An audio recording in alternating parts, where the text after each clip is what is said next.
नमस्कार दोस्तों, मेरे YouTube channel advocate Jagjit Kumar Bhatt में आप सभी का स्वागत है। दोस्तों आज हम बात करने जा रहे हैं फ्रीबीज को लेकर, और फ्रीबीज को लेकर के honourable supreme court of India ने कल एक सिविल रिट पिटिशन जो थी 43/2022 को सुनवाई कर रही थी, Ashwini Kumar Upadhyay versus Union of India. इस सिविल रिट पिटिशन का नाम है दोस्तों, जिसमें सुप्रीम कोर्ट ऑफ इंडिया ने कहा है कि पॉलिटिक्स में फ्री का सामान, मुफ्त का सामान जो बांटा जाता है या इलेक्शन से पहले जो नेताओं के द्वारा वादा किए जाते हैं, इसको कंट्रोल करना होगा, वरना देश के इकोनॉमी पर, देश की अर्थव्यवस्था पे इसका नकारात्मक प्रभाव पड़ेगा, इसका नेगेटिव इंपैक्ट पड़ेगा, जो देश की अर्थव्यवस्था के लिए सही नहीं है। दोस्तों सुप्रीम कोर्ट ने कहा कि supreme court terms promise of freebies by a political parties a serious issue, ask center what it hesitated to take a stand। इसको लेकर के फ्रीबीज का, अब सबसे पहले दोस्तों ये जान लें कि फ्रीबीज का मतलब क्या होता है। तो फ्रीबीज का मतलब होता है दोस्तों फ्री का सामान, जैसे बिजली फ्री की बिजली कर देंगे, पानी फ्री में दे देंगे, लैपटॉप फ्री में दे देंगे, स्कूटी फ्री में दे देंगे, हाउस का जो टैक्स है वो फ्री कर देंगे, यानी सब कुछ फ्री में दे दिया जाएगा, वो भी सरकारी खजाने से दे दिया जाएगा। यही बात जो लेकर के ऑनरेबल सुप्रीम कोर्ट ने जो कहा है कि political parties need to be a controlled, जो भी चीजें हैं उसको फ्री में बांटने को लेकर के ही ये मामले को सुनवाई कर रही थी सुप्रीम कोर्ट, जिसमें ये मामले, इसी में सुप्रीम कोर्ट ने कहा कि इसे पॉलिटिकल पार्टीज को कंट्रोल करना होगा, वरना इसको अंकुश लगाना होगा, वरना देश की इकोनॉमी पे इसका नेगेटिव इंपैक्ट पड़ेगा। और इसके साथ साथ सुप्रीम कोर्ट ने यह भी कहा दोस्तों कि ये एक सीरियस इशू है, इस पे ध्यान देना होगा। सीरियस की बात जो है दोस्तों वो petitioner advocate Ashwini Kumar Upadhyay sir ने की। तो चूंकि उस समय मैं कोर्ट रूम में मौजूद था, तो अश्विनी कुमार उपाध्याय सर ने कहा कि जो ही अगर हम इसे कंट्रोल नहीं करेंगे उन्होंने कहा कि lordship there should be a some reasonable restrictions, इस पे कुछ रीजनेबल रिस्ट्रिक्शन लाने होंगे। इसके साथ साथ उन्होंने ये बताया कि अपने सबमिशन में उन्होंने कहा कि 6.5 लाख जो करोड़ है, इतना डेप्ट है एक स्टेट्स के ऊपर इंडिया में। यानी कि दोस्तों उन्होंने यह भी कहा कि एक भारत में एक राज्य के ऊपर फ्री में चीजों को बांटने को वजह से कितने सारे कर्ज अभी एक स्टेट्स के ऊपर हैं। दोस्तों उन्होंने यह बताया अपने सबमिशन में कि तमिलनाडु में इस समय 6,59,000 करोड़ डेप्ट में है, यानी कि कर्ज में है तमिलनाडु। यूपी 6,53,000 करोड़ जो है कर्ज में है। इसके साथ साथ दोस्तों महाराष्ट्र 6,80,000 करोड़ डेप्ट में है। और ये क्यों है? क्योंकि इन्होंने फ्री में बिजली बांटी, फ्री में इन्होंने जो लैपटॉप बांटे, फ्री में इन्होंने पानी दिया, फ्री में इन्होंने हाउस टैक्स रिलीफ दे दिया। इसका परिणाम है दोस्तों कि इतना सारा कर्ज इन स्टेट्स पे है, जो किसी भी डेमोक्रेटिक कंट्री के स्टेट्स पे इतना भार आना, उसके इकोनॉमी पे प्रभाव पड़ता है। चूंकि हमारे के यहाँ उन्होंने यह भी कहा कि अगर आप इसे कंट्रोल नहीं करेंगे तो यू आर बिकम है श्रीलंका जैसे हालात का सामना हमें भी करना पड़ेगा, वो दिन दूर नहीं होगा। हालांकि श्रीलंका जैसे हालात तो इंडिया के नहीं होंगे कभी भी, क्योंकि इंडिया के पास जो सेंट्रल गवर्नमेंट है वो लोगों का इतना खून चूस करके और पैसा रखे हुई है अपने पास, जिसका कोई हिसाब किताब नहीं है। भारत में श्रीलंका जैसे हालात बहुत कम आसार हैं दोस्तों कि होंगे, क्योंकि केंद्र सरकार यहाँ मजबूत स्थिति में है, बहुत पैसे हैं केंद्र सरकार के पास। वो आज किसी स्टेट्स को अगर फाइनेंशियल दिक्कत भी हो गई तो स्टेट सेंट्रल गवर्नमेंट उसे संभाल लेगी। दोस्तों इंडिया का हाल जैसा कि मैंने आपको बताया, ऐसा कोई संभावना नहीं है कि श्रीलंका के, जो भी आपने सुना होगा कि आने वाले समय में श्रीलंका जैसे इंडिया के हालात होंगे, एकदम गलत बात है और एकदम फेक न्यूज़ है। इस पे आप लोग ध्यान ना दें, कभी भी इंडिया के हालात वैसे नहीं हो सकते हैं, क्योंकि इंडिया के पास सेंट्रल गवर्नमेंट है और सेंट्रल गवर्नमेंट के पास सफिशिएंट मनी है। अच्छा, इस समय जो अगर देखेंगे तो इस समय पंजाब का हाल जो है दोस्तों वो बहुत बुरा है, क्योंकि उसके जीडीपी के अकॉर्डिंग अगर उसके कर्ज को देखेंगे तो उसके जीडीपी का 53% कर्ज जो है पंजाब के पास है, पंजाब ने ले रखा है। और जो उसके नेगेटिव इम्पैक्ट, उसके ग्रोथ पे, उसके इकोनॉमी पे पंजाब के बड़ा ही गलत इम्पैक्ट पड़ रहा है। तो ये दोस्तों सारा कुछ फ्री करने का परिणाम है। और फ्री ये नेता क्यों देते हैं दोस्तों? फ्री कल्चर कहाँ मिलेगा आपको दोस्तों? फ्री कल्चर वहाँ मिलेगा जहाँ पॉलिटिकल पार्टीज और डेमोक्रेसी है, वहाँ मिलेगा। क्योंकि जितने भी पॉलिटिकल पार्टीज हैं फ्रीबीज कल्चर को जो बढ़ावा देते हैं और इसको हथियार बनाकर यूज करते हैं और भोली भाली जनता उसके बहकावे में आ जाती है, उनको वोट दे देते हैं और उसके बाद जो ये स्टेट के खजाने पे बहुत बड़ा कर्ज बढ़ जाता है और उसका परिणाम जैसा कि मैंने बताया तमिलनाडु, उत्तर प्रदेश और महाराष्ट्र जैसे राज्यों में कितना बड़ा डेप्थ है। दोस्तों फ्रीबीज कल्चर का प्रभाव केवल और केवल जो है साउथ एशिया में ही नहीं है दोस्तों, ये पूरा का पूरा प्रॉब्लम वर्ल्ड का भी है। जैसे अमेरिका में है, अमेरिका के एक पॉलिटिशियन है बर्नी सैंडर्स उनका नाम है, तो बर्नी सैंडर्स साहब जो है एक पॉलिटिशियन है और वो जब भी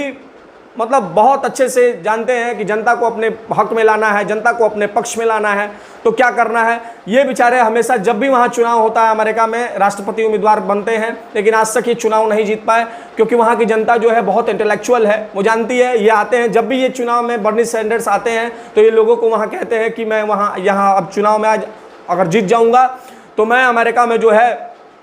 स्टूडेंट के हाउस जो भी लोन्स हैं वो माफ़ कर दूंगा, मैं लोगों को फ्री में घर दूंगा, मैं जो लोगों का पूरे अमेरिकन का हेल्थ केयर सिस्टम सही कर दूंगा। ये ऐसे दोस्तों कहते रहते हैं, लेकिन वहाँ की जनता तेज है इसलिए आज तक ये सत्ता में नहीं आ सके। और जिस दिन ये सत्ता में आ गए अमेरिका के बर्नी सैंडर्स, उस दिन ही में अमेरिका की इकोनॉमी कोलैप्स कर जाएगी, उसे बचाने वाला दोस्तों कोई नहीं होगा। अब दोस्तों मैं आप सभी को बता रहा हूँ कि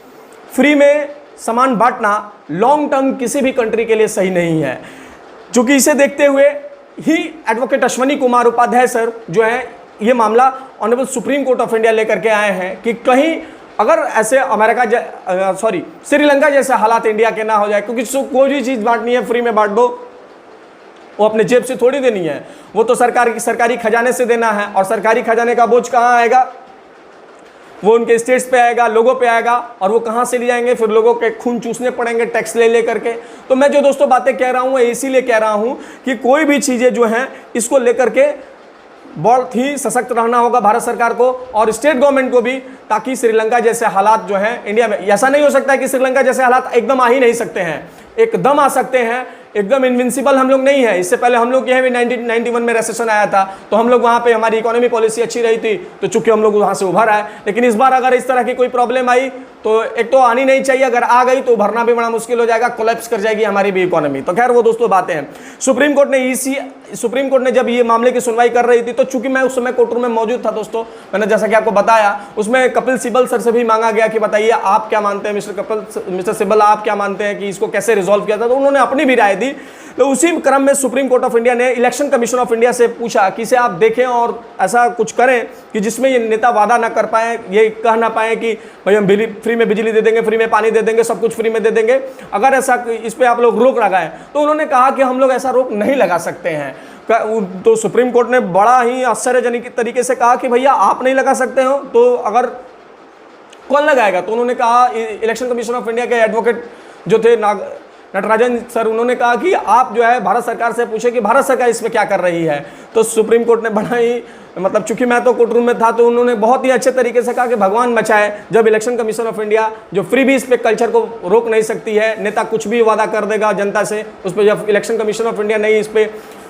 कुछ कर सकते तो हम लोग क्या ही कहा जाए। तो फिर सुप्रीम कोर्ट ऑफ इंडिया के जो honourable chief justice of India हैं, उन्होंने कहा कि ठीक है हम इस पे भारत सरकार से बात करते हैं। लेकिन अब दोस्तों हम ये जानना चाहेंगे कि भारत सरकार में अभी जो हमारे करंट प्राइम मिनिस्टर है नरेंद्र मोदी जी, वो क्या मानते हैं। तो उन्होंने इसको लेकर भी फ्रीबीज को लेकर के बयान दिए हैं, कहा है कि ऐसा नहीं होना चाहिए, अगर ऐसा होगा तो देश की इकोनॉमी पे बड़ा नेगेटिवली इंपैक्ट पड़ेगा, जो देश की अर्थव्यवस्था को कोलैप्स कर सकती है। फ्रीबीज कल्चर को रोकने के लिए गवर्नमेंट ऑफ इंडिया को चाहिए कि इस पर कोई लॉ लेकर के आए। अब मैं आपको दोस्तों बता रहा हूं कि इस पर लॉ क्यों नहीं आ सकता है और क्यों कोई सरकार नहीं ले आ सकती है। क्योंकि दोस्तों देखिए, जो ही अगर कोई सरकार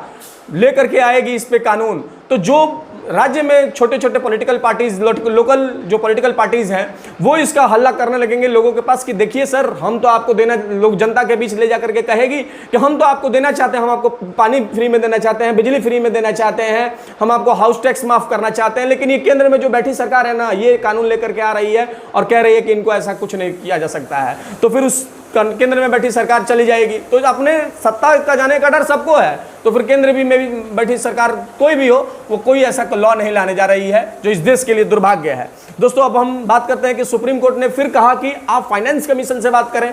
आप फाइनेंस कमीशन इस पर बात करें। तो फिर सुप्रीम कोर्ट ने कहा कि क्योंकि सुप्रीम कोर्ट ने ये बात फाइनेंस कमीशन को इसलिए कहा क्योंकि स्टेट्स के पास जो भी पैसा जाता है दोस्तों, उसके डेवलपमेंट के लिए पैसा जाता है, उसके फाइनेंस कमीशन ही उसको एलोकेट करती है, और किस स्टेट को कितना कितना पैसा देना है इस पे फाइनेंस कमीशन ही जानती है। तो फाइनेंस कमीशन को ये बात मालूम होगा कि कौन सी स्टेट जो है बताए, फाइनेंस कमीशन बताएगा हमें कि कौन सी स्टेट्स जो है मुफ्त का सामान बांट रही है सबसे ज़्यादा। और ये बात कोई भी स्टेट जो अपने से ये बांट रही है, और कोई भी स्टेट कितना पानी फ्री में दे रही है, बिजली फ्री दे रही है, हाउस टैक्स फ्री में दे रही है, कौन सी जो स्टेट्स है दोस्तों कितना, यही बात सुप्रीम कोर्ट ने कहा कि कौन सी स्टेट जो है फाइनेंस कमीशन ये हमें बताए अगले डेट पे कि कौन से स्टेट्स जो है कितना पैसा फ्री बीज पे खर्चा करता है। तब हम देखते हैं कि फ्री बीज पर कितना पैसा जो है तय करना है, फ्री बीज कितना तय करना है या नहीं तय करना है, और या तो फिर इसे खत्म करना है फ्री बीज को। तो दोस्तों ये जो भी फाइनेंस कमीशन को कहा गया वो इसीलिए कहा गया क्योंकि फाइनेंस कमीशन जो है स्टेट्स को पैसे एलोकेशन करती है, और फाइनेंस कमीशन के पास सारा रिकॉर्ड्स होता है कि किस स्टेट ने कितना कितना पैसा अपना कहां कहां खर्च किया है, और फिर जो ये सुप्रीम कोर्ट ऑफ इंडिया को बताएंगे, तब जाकर के honourable supreme court of India. और मैं तो ये मानता हूं कि दोस्तों honourable supreme court of India का इस तरह का पिटिशन को एंटरटेन करना एक बहुत बड़ी कदम है दोस्तों, वरना ये वो दिन दूर नहीं है कि श्रीलंका जैसे हालात इंडिया में भी आ जाएंगे,